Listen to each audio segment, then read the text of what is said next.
And a good Tuesday afternoon to you. Welcome on in to lunch with Claibs and Joe here on claibsonline.com. I'm Joe Roderick, joined alongside by Mike Claiborne.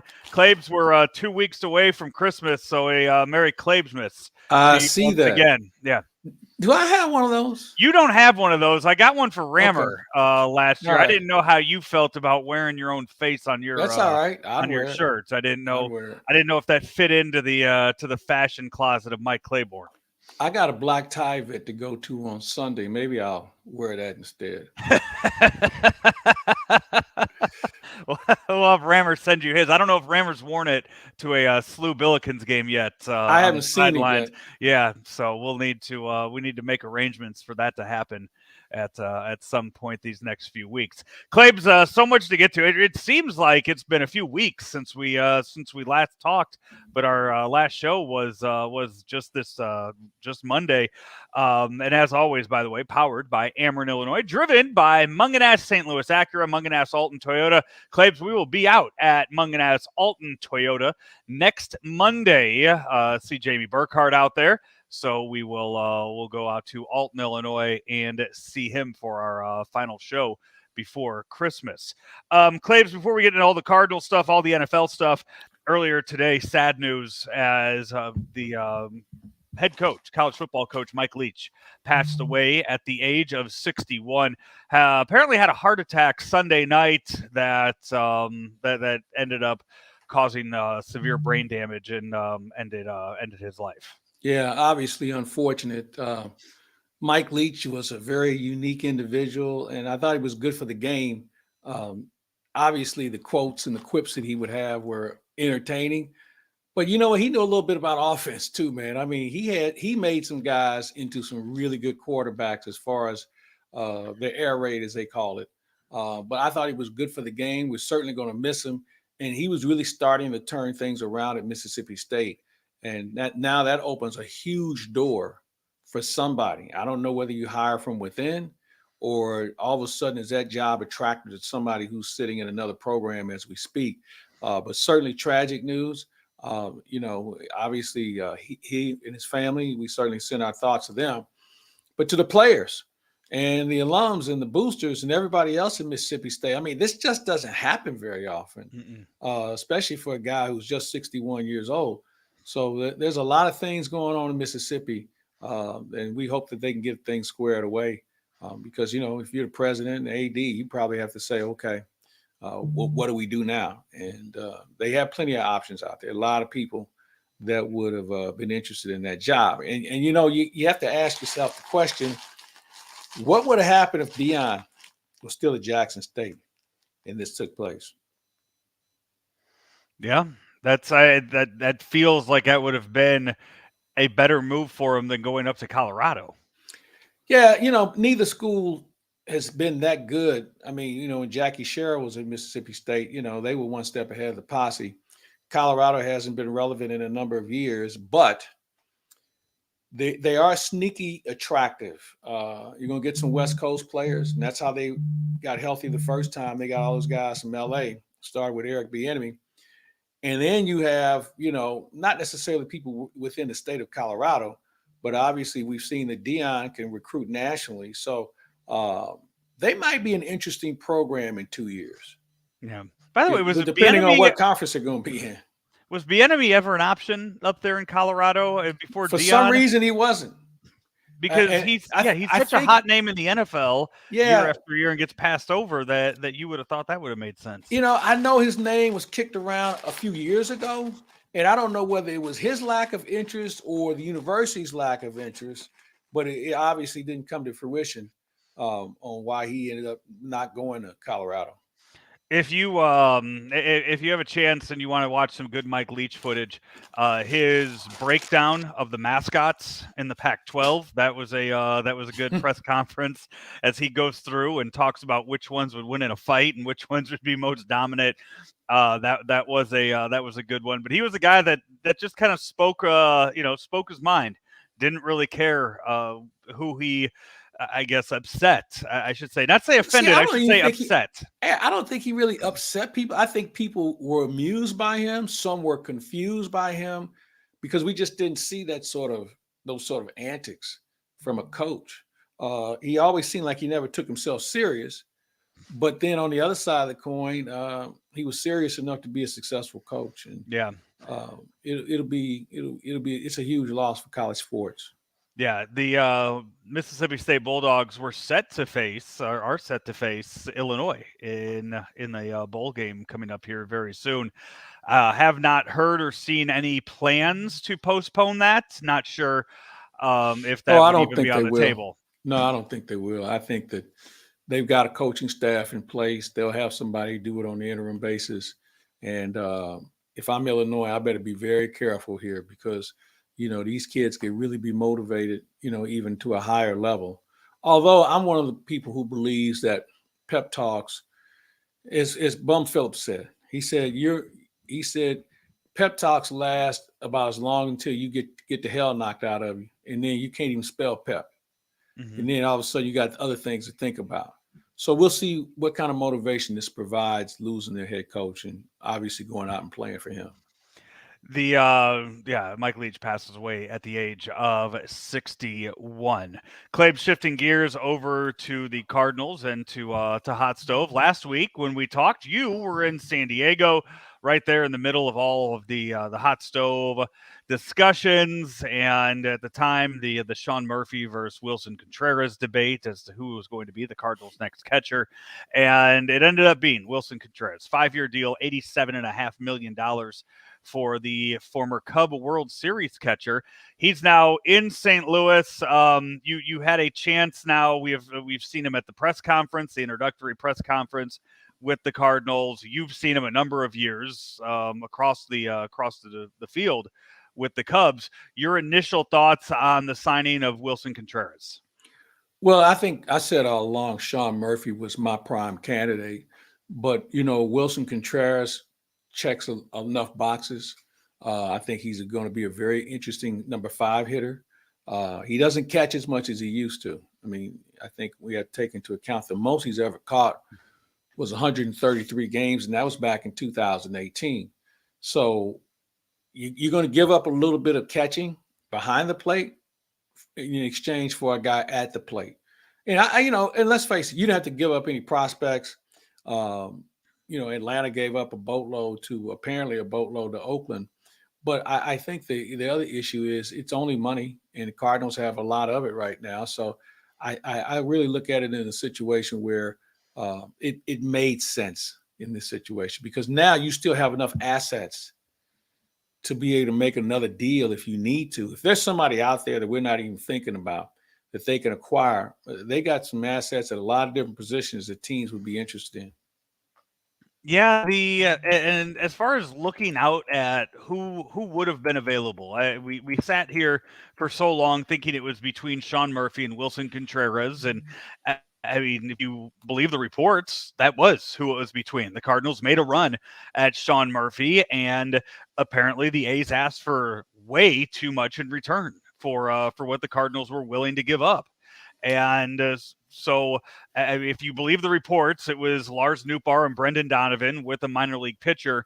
But then Derek Gould kind of throwing out there, the Cardinals said, here are 4 names we'll give you. You can pick 2 of them. And that list included, was it Gorman, Yepes, Carlson, and one other. I believe. I can't remember who the other name was on that list. And then when you look at what the Braves and the Brewers gave up to make this trade go for Sean Murphy, let's first look at that. Oakland gets in return Kyle Muller, Esteury Ruiz, Freddie Tarnock, Royber Salinas, and Manny Pena. I don't know much about any of the farm systems to know how big of names those are coming back. The only one that I heard that was highly touted was Ruiz that went back to Oakland for that. I don't know if any of those guys are major league ready, like the list I just named off for the Cardinals that they gave. But the Braves going for Sean Murphy was surprising to me because they gave up prospects to get Sean Murphy and give up Willem Contreras. I don't know how much better that makes them going into the next year. Well, it makes them better because Murphy's a better handler of pitchers. I think that's the big key. Remember, Contreras was more of a DH than he was a catcher. And when you look at what Atlanta's saying, they think they can go for it. They need to have a little bit more stability behind the plate. Murphy will hit you okay. He doesn't have to do a lot in that order. So I think it's a good deal for Atlanta because like a lot of teams right now, Joe, I think there are a lot of teams that feel like they can go for it. In that National League Eastern Division, there's not a weak link in that division. You look up and down, there's not a weak team in that division right now. And when you think about the Mets and Philadelphia, you got you got Miami that's going to have an impact with their whole new regime. It's going to be tough. It's going to be some tough sledding in that division. Do you think it was a move, a counteractive move to seeing what the Mets and the Phillies have done? The Braves sitting there and saying, well, you know what? We're going to lose Dansby Swanson. We got to do something. Yeah, no, I think that's a good point. And and you know what? Maybe the Braves aren't done either. I mean, I think that when you look at their team, you say, all right, what are we going to do about shortstop? And there's still a couple of guys out there. Or do they feel like they've got somebody from within that's ready to go? I really feel like that might be it more than anything else because you just don't let a Swanson go without feeling like you can fill that void. And there's Correa still out there. So do you sign Correa? I mean, same age, same guy, basically, both first picks in the draft. I mean, there's a lot of similarities between the two. Swanson, my red flag on him was I thought he struck out a little too much for a shortstop. Now he hit for power, but he's only hit for power really this past season. So there are a lot of question marks. Well, not necessarily question marks, but mild concerns about how much better will he be, especially going to a team in most cases it won't be better than the one he left unless he goes to the Dodgers. And the Dodgers are comparable to Atlanta, but the Dodgers are going to have to retool themselves in a lot of different areas too. They don't have as much pitching as they once did. And that's always a concern. Some other guys are going to have to step up and do some things that haven't been put on them before, and they've got to stay healthy. So, you know, these last few trades and acquisitions are intriguing, but they're almost unilateral. I'm just not sure if anybody made themselves markedly better. Philadelphia, I think, obviously with Turner, but you know, you look around. I'm not sure if anybody. San Diego, but then again, you have to wonder about is San Diego's pitching good enough to catch up with their offense? It's deep. I mean, it's a deep staff they have there in San Diego. Mm-hmm. I don't know where you get some of that middle relief from. I think that's probably more of their issue than that because they're pretty loaded with starting pitchers. It's everything in the middle to get the hater at the end of the game that you kind of have to wonder about. With the Braves, I guess right now Vaughn Grissom, Ozzie Albies, that's your middle infield. Even though both of those guys are primarily second basemen, you just kind of move one over and you hope it works until Yeah, I something think so. happens because you have so many young guys on that team right now.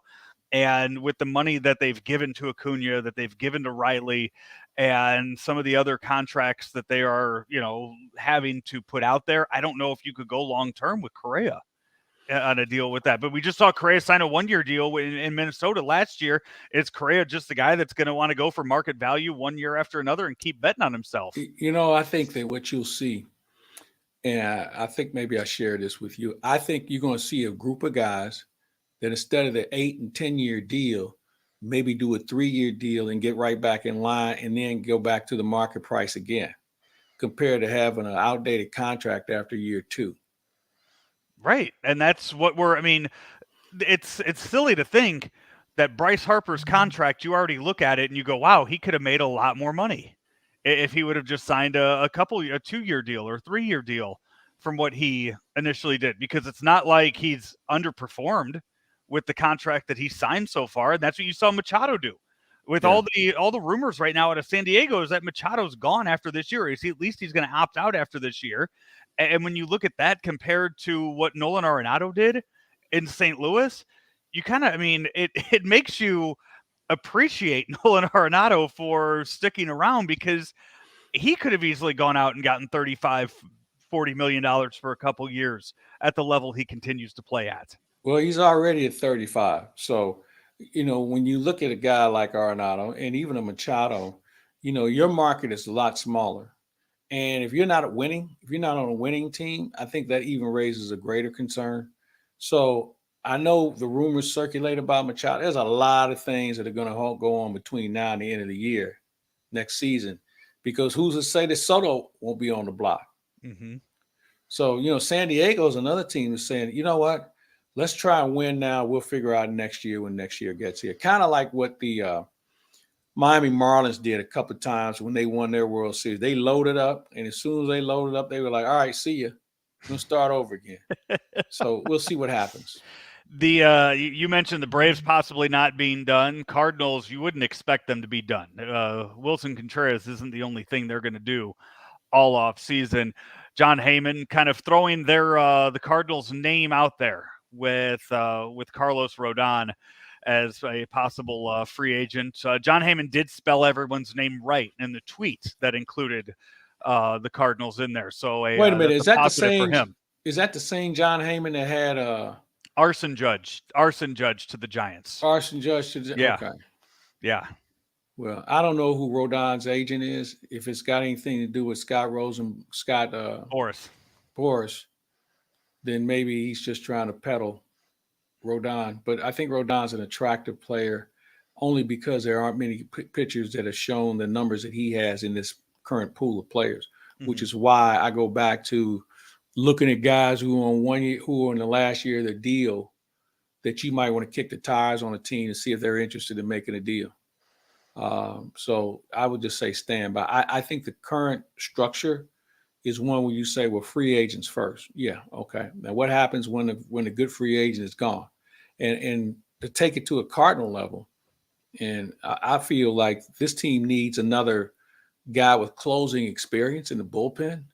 And that guy that I'm talking about probably isn't on the free agent market unless you want Adam Ottavino. He's 37, and I don't know what you're willing to spend for a guy who the Mets have said, no, we're good. So when I say it in that manner because, and again, Cardinals have some assets. Maybe they're going to kick the tires on somebody who's got a year or maybe 2 left on his contract, and they make a deal and bring him in. But I really think they need more experience in that bullpen. Yeah, I'm trying. We've seen so many deals already done in this off season. So I guess what Correa, Rodon, those are the top 2 out there right now. Syndergaard, I mean, he hasn't signed anywhere, right? No. But he wasn't really effective or part of that Philly. He was coming out of the bullpen. Team. I mean, so here's the other thing. Syndergaard is not the Syndergaard of 4 years ago when he was throwing bullets up there. I mean, he's more of a guy with a slider, off-speed stuff.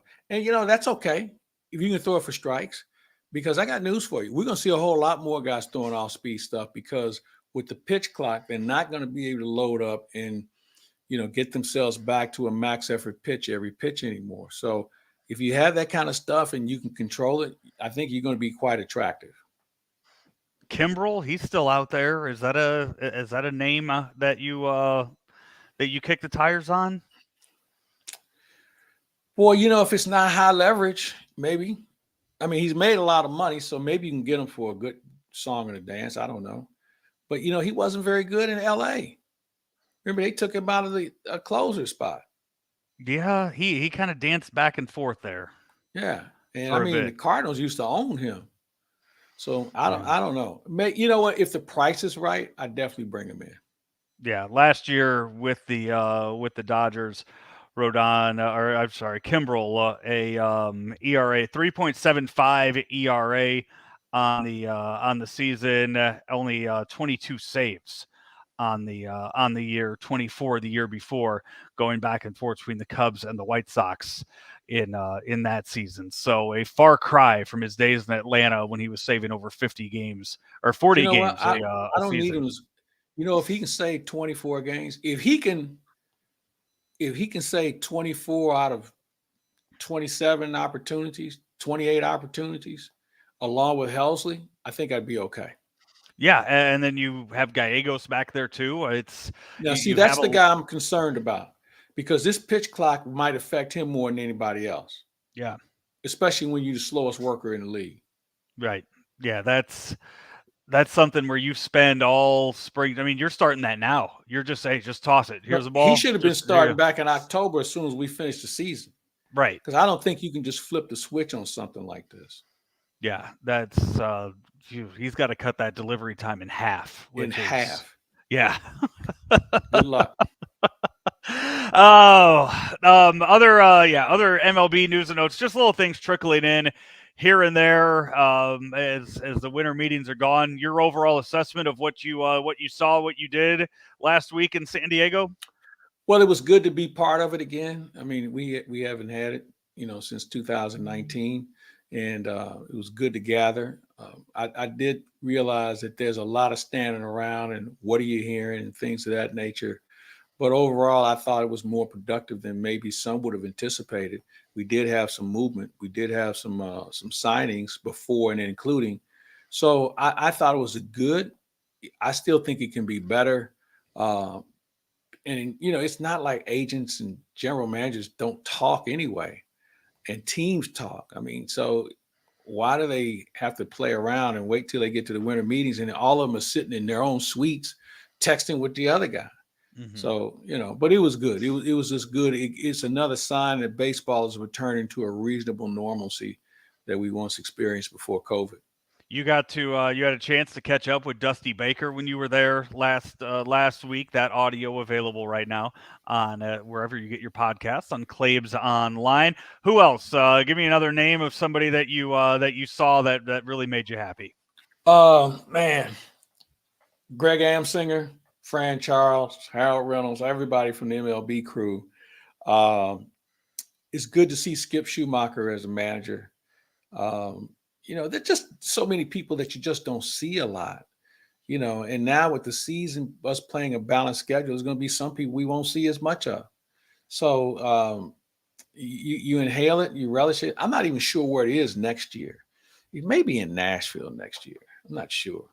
But so Mike Farron made a great point.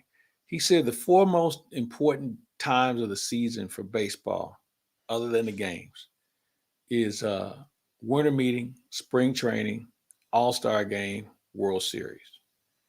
And most people don't participate in All-Star game and World Series, from a media standpoint, unless you're doing some national stuff, Mm-hmm. especially if you're a player. I mean, a lot of players don't participate. Saw Nelson Cruz, who was one of my favorite people. He's my favorite one of my favorite people for a couple of reasons. One, had he not butchered that ball in 2011, we wouldn't have a ring. But two, one of the nicest people that can still swing the bat a little bit. He was out there kind of nosing around for a job. Well, also he's going to be part of the WBC. They had a big press conference and had a lot of members of that out there for that event that's going to come up. And I think the timing couldn't be better for the WBC because it's going to give teams a chance to do a few things. One, you're going to get some extra at bats for some people and some extra innings for some people you want to take a look at. Two, it'll give you a little bit more of an opportunity to work on the pitch clock, work on the balance infield. And there's already been a discussion about um, moving the left fielder over in the right center field. And I was told Friday that once that starts to happen, they're going to call timeout on everybody and say, no, you got to be back over there. So I'm anxious. I'm really looking forward to this season because of the changes, because of the movement.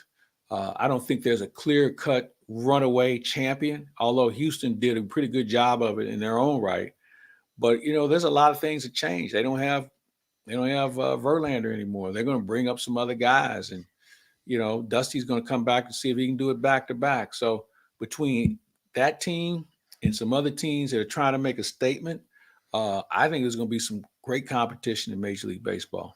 You mentioned the World Baseball Classic. It was announced today. Miles Michaelis is going to be representing Team USA, joining Adam Wainwright as one of the pitchers.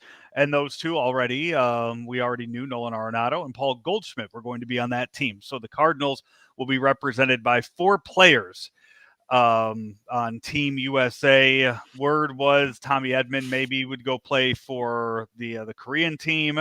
I haven't heard anybody else of any of the other teams possibilities out there. Would Contreras, where would he go? Venezuela, Yeah. Probably so. That's the team Yachty's managing, right? Is Yachty? He's not managing Puerto Rico? No.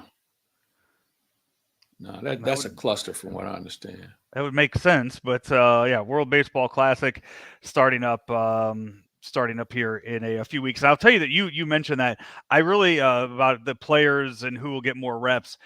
I think that as far as the Cardinals go, I think Paul DeJong benefits more than anybody else from the World Baseball Classic this year, because if Tommy Edman is gone, if he's playing with the Korean team, and Nolan Arenado and Paul Goldschmidt are gone, you tell Paul DeJong to just load up on gloves, and you tell him to show up and play a different position every day.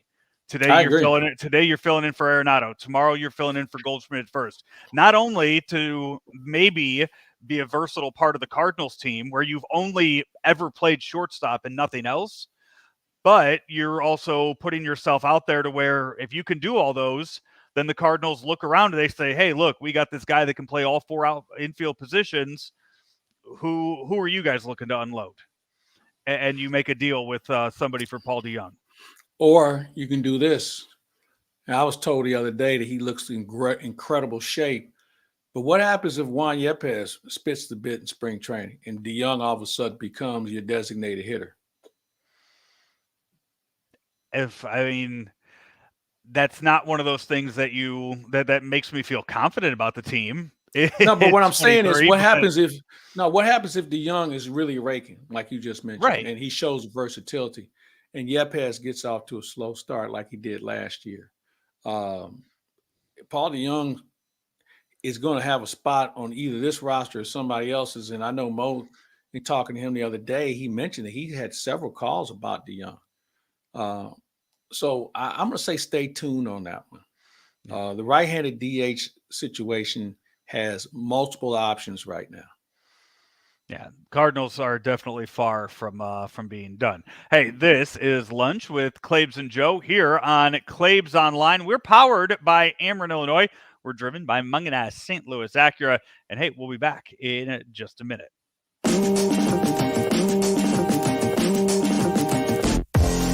My name is Jeremy Seabury. I am one of the owners of Pulpit K9. Marcus Galmore, co-owner of Pulpit K9. What makes us different from other dog companies is there is no breed left behind. We stand by that 120%. We specialize in aggressive behavior modification. Good. We don't turn away. We bring them in for a free evaluation to see if we can help the dog. Here at Pulpit K9, we focus on the owners, educating the owners. How do I get this dog to give me the behaviors that I'm asking for without the treats? So that's when me and Marcus come in. We train the dog, so when you take the dog home, you don't need the treats. The dog is doing it because you're asking it to. After each training package, we go through a series of lessons. We keep going until the owner gets it. We make sure that they go over the beatings with their dog, and that dog is listening before they leave here, but also we follow up when they get home. Is your pup listening to you here? If it's not, we one phone call away, we'll make a trip. We got the Pulpit Mobile, where we go out to their homes and make sure their dog is okay.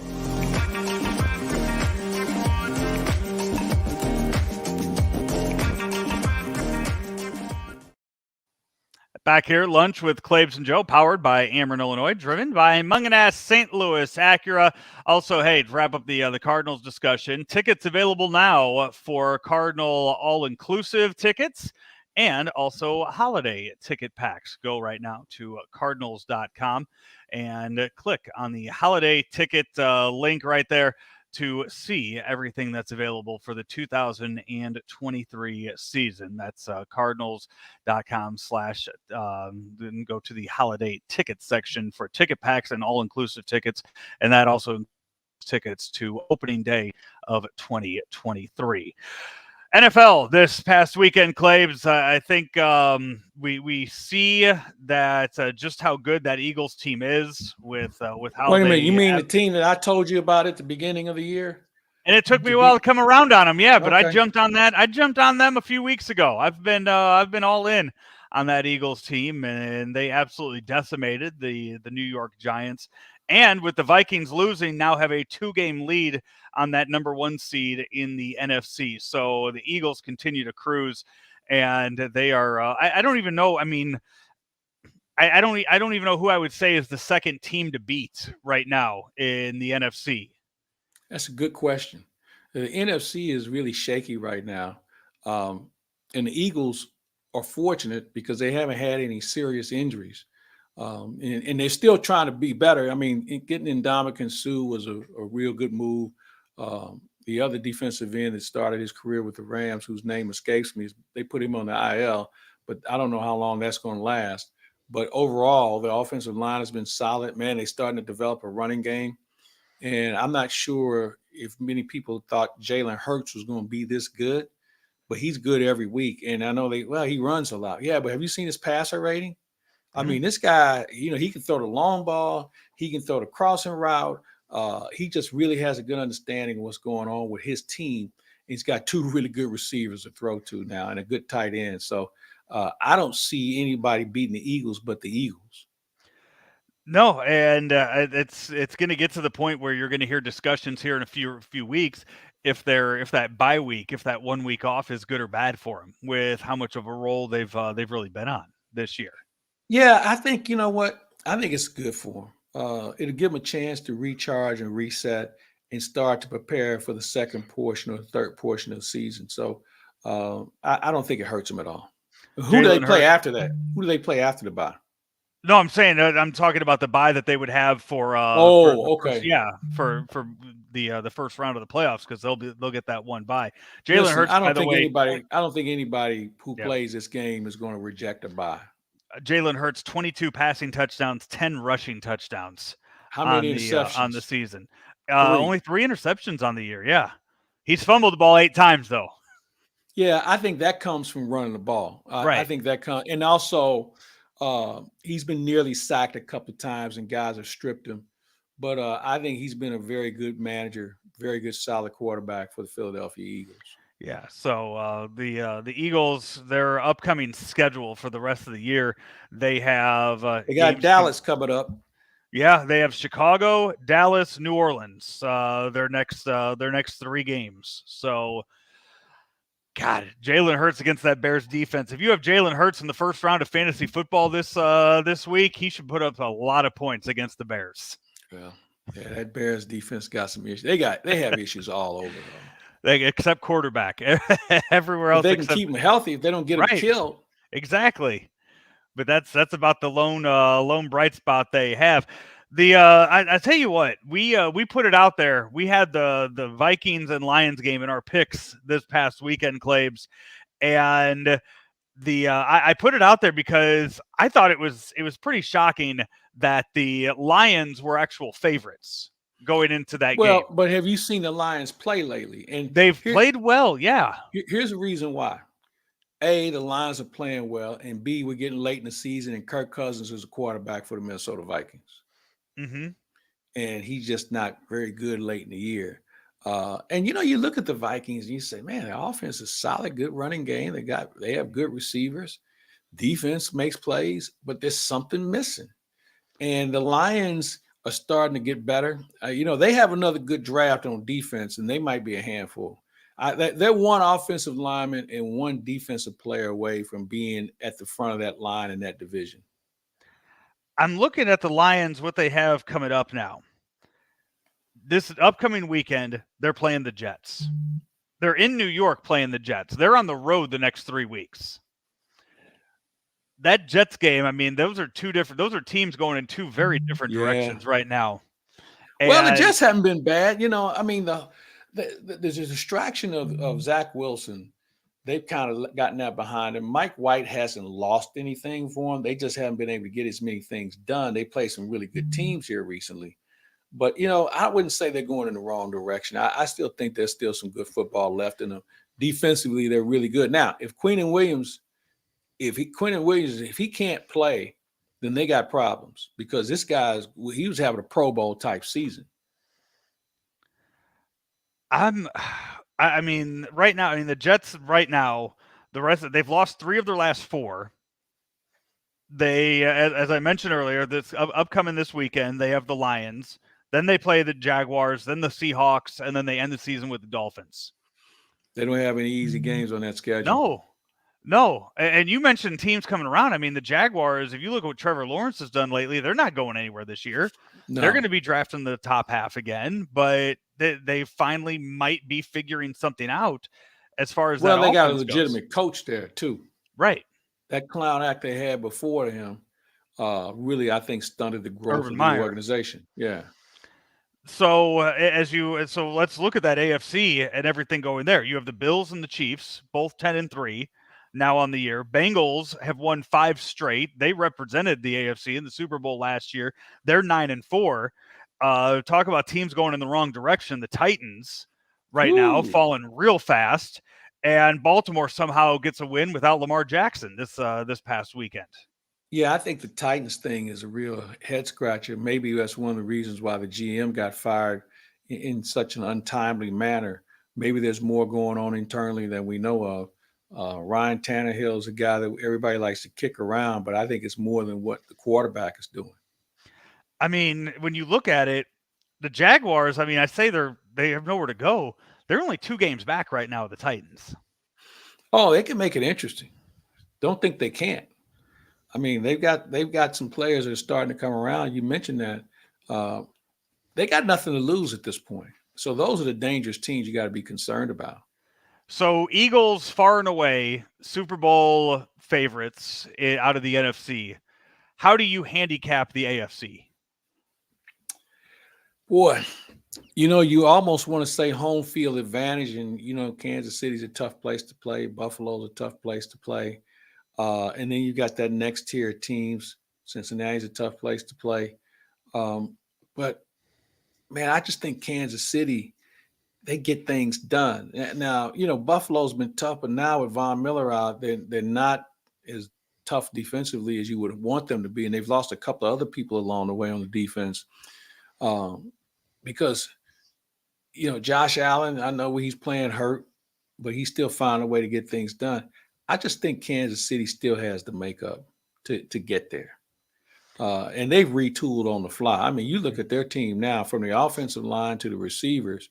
I mean, that's a completely different team that was just in the Super Bowl a couple of years ago. Yeah. I am going to, by the way, I'm going to tell you right now, I haven't sent out our games yet for the picks. I am going to be putting Jaguars and Cowboys on that list, on our list of games. And they are playing where? That game is being played in Jacksonville. That could be a scuffle. I mean, we know who Howard Richards is going to pick. Yeah, but Jacksonville, man, right. I mean, but the thing is, Dallas's defense, man, keeps them in games. Mm-hmm. And that's the thing, that as good as Jacksonville is playing, as well as they're playing, I don't think they've seen anything like what Dallas can throw up at them. We've I don't know if you saw yesterday, the Cowboys went out and they signed T.Y. Hilton for the rest of the year. Yeah, I like Hilton over O.J. Beckham.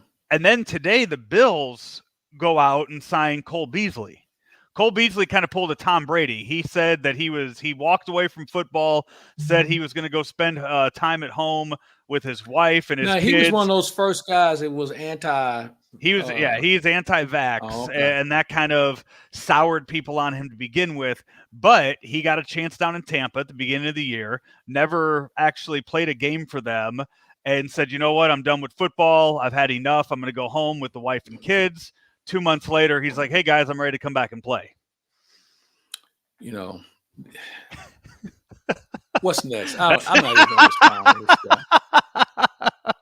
But with the Bills going for Cole Beasley and the Cowboys choosing to sign T.Y. Hilton, those were 2 names that were never thrown out there.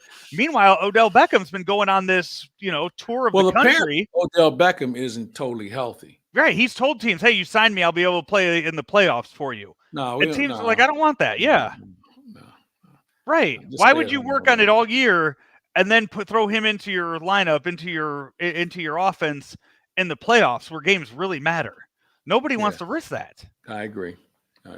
So I don't know who's out there, who's left as a possibility for him. I mean, the Chiefs maybe just throw him out there and see what happens. They don't need him. The Chiefs are doing okay. I mean, I think there's probably another guy out there that we're not thinking of.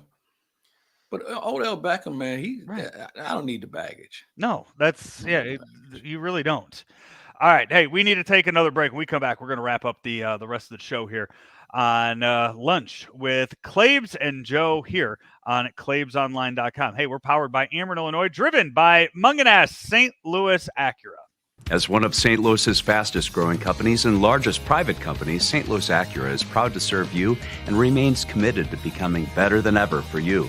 As new Acuras become more available every day, we are not backing down from selling 100% more quality pre-owned vehicles than ever before. We want customers that appreciate our friendly, outgoing team and our award-winning service because at St. Louis Acura, we are better than ever for you.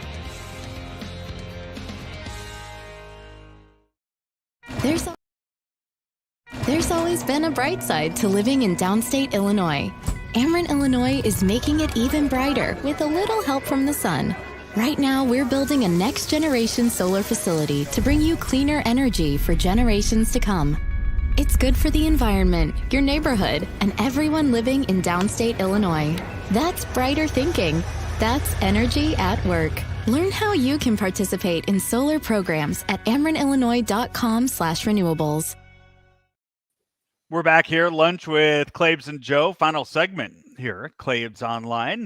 Thank you, though, to those that are watching on YouTube, Facebook, or on Twitter. If you're just watching us now and you missed the first 40 minutes of the show, you can find that later this afternoon wherever you get your podcasts. Just search for Claibs Online.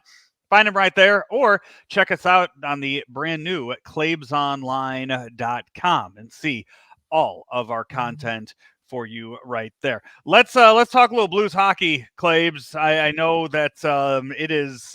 I cannot imagine how frustrated you are watching this team go up and down the way they have been. Should have had 2 wins these past couple days. Should have won Sunday against Colorado at Enterprise Center, and then they were able to pull off the 1-0 victory yesterday against Nashville.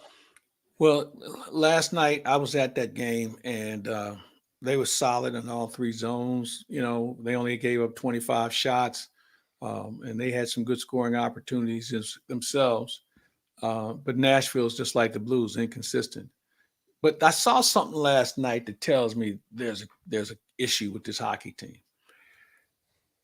Normally during the warm-up, the home team, there's always a representative from the home team that stays out to make sure they are the last ones off the ice.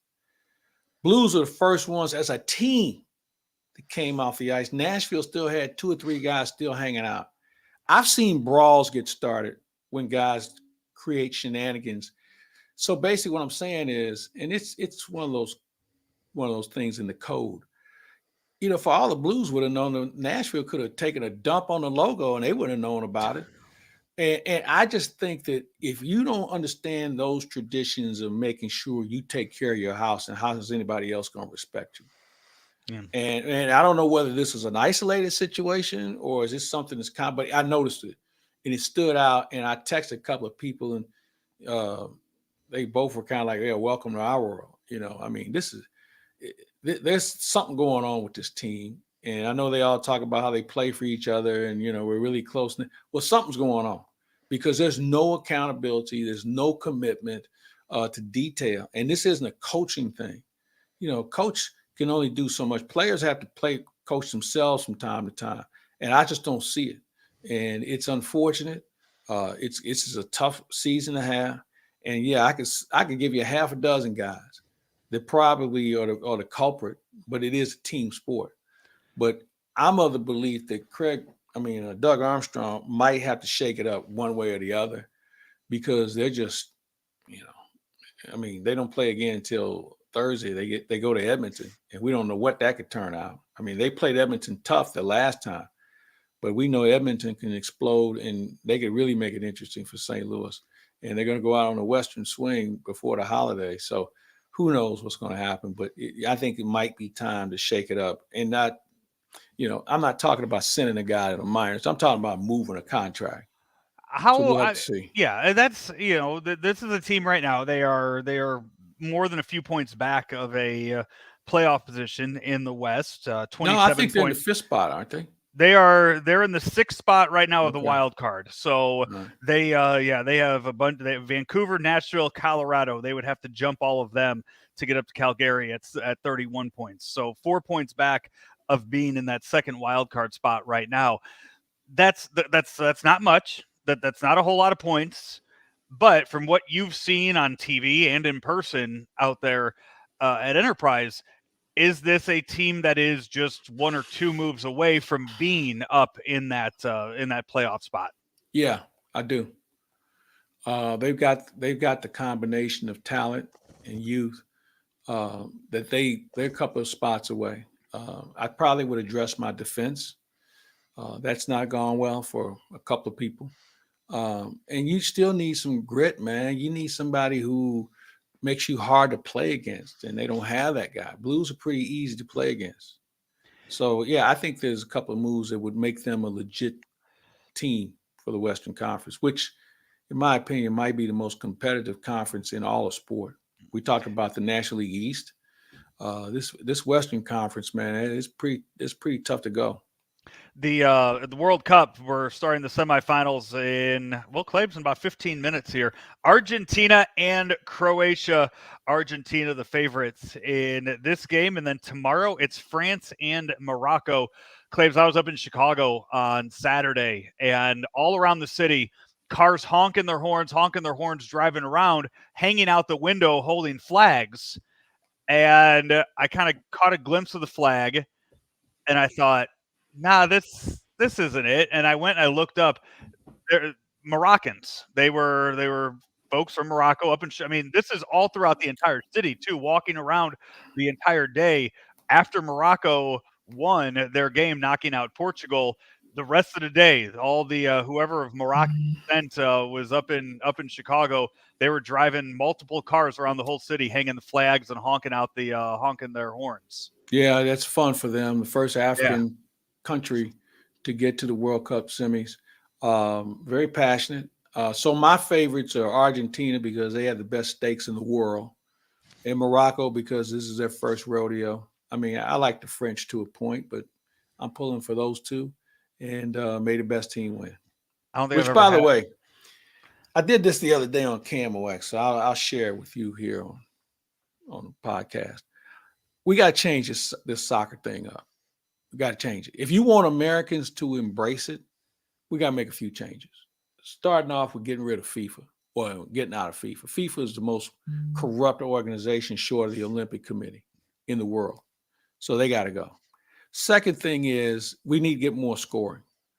I know people think this 1-1 tie thing is great and go on to penalty kicks. No, it's not. It really isn't. It's not healthy. You run around 90 plus minutes and you have nothing to show for it. So why don't we do a couple of things here? First of all, the United States, they have the greatest athletes in the world, the biggest collection of athletes from all walks of life. We should develop our own offensive style where we can wear them down and put the pressure on them. So what? If you lose 5-4, so what? Everybody gets a kick out of a high scoring game. You need to do that. The other thing is you bring all these players to play in a World Cup or any soccer game, and you don't use all of them. We need to have more substitutions and keep fresher guys on the field. That way, I think it would create more scoring. And thirdly, I think that we need to really enforce the diving. Now, I haven't seen as much in the World Cup, but if you watch some of these leagues on Sunday, I mean, it's embarrassing. And we've talked about it before. But I think you have to be more direct in enforcing the rules and embellishing something you just can't have. I mean, we see it. Hockey's cleaned their act up for the most part. NBA is really working in that direction. The NFL is starting to call guys out on embellishing certain things. Why not soccer? Yeah. Why not soccer? And then the final thing. As much money as they put into this World Cup, couldn't they have a clock on the scoreboard to tell you how much real extra time there is instead of a guy looking at his wristwatch and saying, all right, we're done? Can we put a clock up there? That just, I mean, for all aspects of it, there's no reason to have just one guy running around telling you how much time's left. Exactly. In this day and age, I've never understood that. Grant Wall a great soccer writer passed Well, he's away. a good writer, period. He wrote before, did some college basketball stuff. And, he was the one that did the LeBron thing when he was at Sports Illustrated when LeBron was coming out of school. So he's been around for a while. Very good writer. Unfortunate in his passing. I was with somebody last night who had the inside, and they just think it was a heart attack. Yeah. But they're doing the autopsy today, so we'll have results fairly soon, I would hope, to find out what his actual cause was. But certainly a great loss to everyone who followed his work. Yeah, and with some of the things he was advocating for in Qatar during the World Cup, it does raise a lot of eyebrows. Well, see, that's why they want to do the autopsy, because his brother kind of indicated out of emotion that there might have been some hanky-panky, but we don't know. Right. So, but you make a good point, because he was advocating against things that were not embraced in that country. No. And while I admire people who are about change and democracy, I think sometimes, that's their thing. They chose that way of life. And I'm not sure if it's up to us to always go into intervene in countries and change it, unless it has something to do with their human rights issue and they're not treating people fairly and abusing people. Other than that, the politics, that's their politics. Claibs, let's wrap up here with something out of the NBA. It was announced this morning. They are renaming the awards. All right. Also renaming the trophies. Yes. I'm going to stop you right there. I think it's a nice idea. I like it. But how in the hell do you not have Kareem Abdul-Jabbar's name on any of these awards when he's the greatest player of all time and he's got the numbers to prove it? Let me read through the names here. The Michael Jordan Trophy will be for the MVP. The Hakeem Olajuwon who Trophy. By the way, Kareem has as many as Michael Jordan. The Hakeem Olajuwon Trophy for Defensive Player of the Year. The Rookie of the Year Award is now the Wilt Chamberlain Trophy. The Sixth Man of the Year Award is the John Havlicek Trophy. Most Improved, the George Mikan Trophy.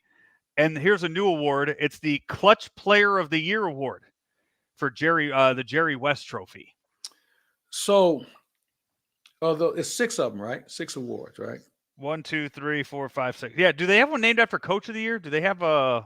I don't know. Okay. But let me ask you this question: if there's a guy who's won 2 of those awards and probably would win the Clutch Award as well with as many skyhooks as he's dropped on people late in games, wouldn't you think they'd have an award named after him?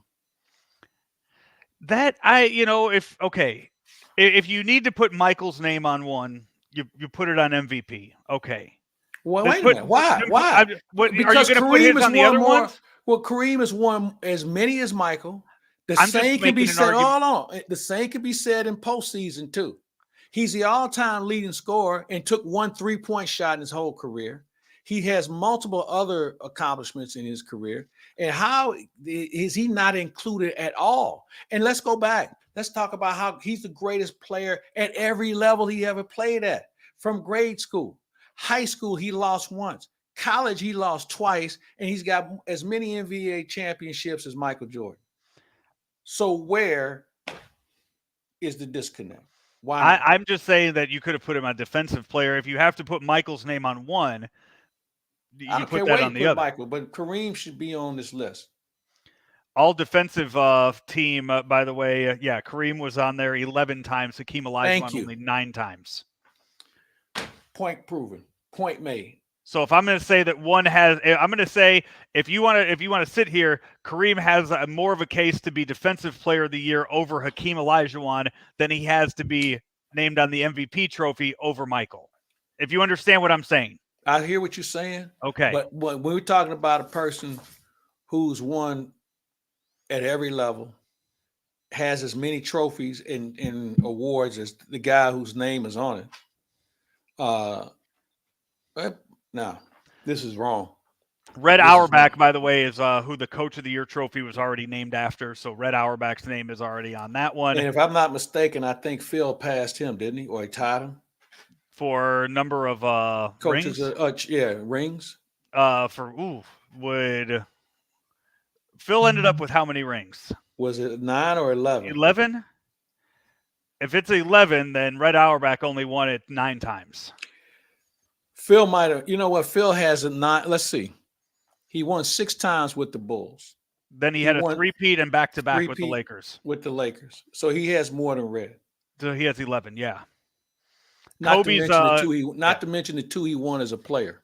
Kobe's named after the All-Star Game MVP, and then Bill Russell's the Finals MVP. See, this is all wrong. So the only thing they can give it to is give him the change Larry O'Brien, take Larry O'Brien's name off of the trophy. Yeah. You know what Larry Hakeem O'Brien did before he became commissioner of the NBA? No clue. Postmaster General. Okay.